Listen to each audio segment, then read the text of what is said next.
பேசி உலகத்துக்கு ஒரு நன்மை சொல்ல வரேன். என்னன்னு கேட்பீங்க. இப்போ நிறைய பேர் ஆன்மீகத்துக்கு தவறாக யூஸ் பண்ணுறாங்க. இப்போ சித்தருங்கள்லாம் அவங்கவுங்க அது அவங்கவுங்க உணர்வு அவங்கவுங்க எழுதி வச்சுட்டு போய்க்கிறாங்க. அதை நம்ம எடுத்து பெருமை பீத்திக்கூடாது. அப்போ இப்போ நான் கலெக்டருக்கு படித்தேன்னா அது என்னதுன்றதை நீ எடுத்து யூஸ் பண்ணினா அது தேவையில்ல. நீ அவங்க மாதிரி படிக்கணும், அவங்கள மாதிரி உணரணுன்னா அது கடல் மாதிரி எல்லையே கிடையாது. அதுக்கு ஆன்மீகத்துக்கு எல்லை கிடையாது. அந்த மாதிரி அது கடல் மாதிரி போகணும்.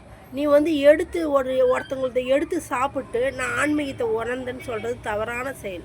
இப்போ சித்தருங்கள் வழி வரலாம், ஆனால் சித்தரத்தை எடுத்து நம்ம அதை இது தவறான வழியில் பண்ண முடியாது.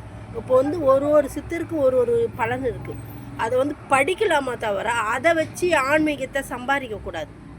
நம்ம படிக்கலாம். இப்போ ஒரு கலெக்டர் இருக்கிறாரு. கலெக்டர்னா அந்த கலெக்டரை போல் நம்ம படித்து நம்மளும் ஒரு கலெக்டராகி முன்னேறலாம்னு நினைக்கலாம். அப்போ ஆன்மீக சிந்தனை எங்கள் அப்பனுங்க சித்தருங்களை நிறைய பேர் ஓலைச்சுவடி இதெல்லாம் எழுதி வச்சுருக்காங்க. அவங்கவுங்க தனித்துவத்தை அவங்க எவ்வளோ கஷ்டப்பட்டிருப்பாங்க, எவ்வளோ துன்பப்பட்டிருப்பாங்க, அதுக்கு எவ்வளோ பேர்கிட்ட திட்டு வாங்கியிருப்பாங்கோ. எவ்வளோ பட்டினத்தாரே பார்த்தீங்க குடும்பத்தாருக்கிட்டேயே திட்டு வாங்கியிருக்கிறாரு.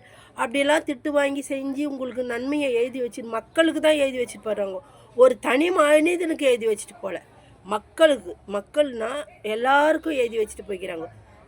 ஒரு தனி மனிதனை எடுத்து படிச்சுட்டு அவங்களுக்கு அதை உணர்ந்துடுறாங்க. இப்போ பாடநிலை மாதிரி தான். இப்போ பாடம் ஒரு நம்மளுக்கு குரு இருக்கிறாங்க, குரு படிக்க வைக்கிறாரு.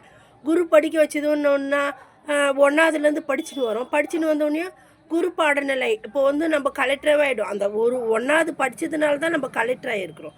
அதே மாதிரி குரு பாடத்தை எடுத்து திருடி இதுவை திருடி இவங்க தனியமாக ஒரு பணம் சம்பாதிக்கிறதுக்கு அது ஒரு நிலையை ஏற்படுத்தின்னு இருக்கிறாங்க.